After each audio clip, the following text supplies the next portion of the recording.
È la sesta giornata del girone B di Under 17 e Pro Calcio Tor Sapienza Campus Eur, amici di Gazzetta Regionale, benvenuti al Giorgio Castelli.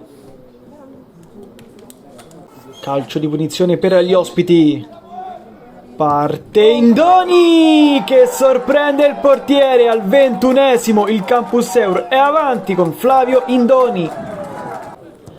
Lancio in profondità a cercare il movimento di Saulini che protegge bene il pallone sull'avversario, poi si gira, mette dentro per Panfilo, stop e calcia Panfilo! Fuori! Rimessa Campus Eur, ancora Saulini cercato e trovato, poi arriva il cross sul secondo palo e c'è il legno ancora di Panfilo. Punizione per la Procalcio Tor Sapienza. Parte Iannelli, palo! Quarto minuto sul cronometro della ripresa. Cancellieri inventa dentro per Filippini che fa 1-1.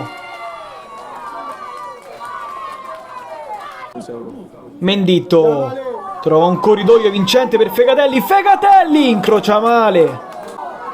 Ancora avanti per Fegatelli, a tu per tu Fegatelli sbaglia clamorosamente. Lancia ancora in avanti dei padroni di casa. Pierini, c'è dentro Roviglioni, visto Roviglioni, risposta del portiere. Colle Corvino 1-2 con Tintis, agganciato qui il 19.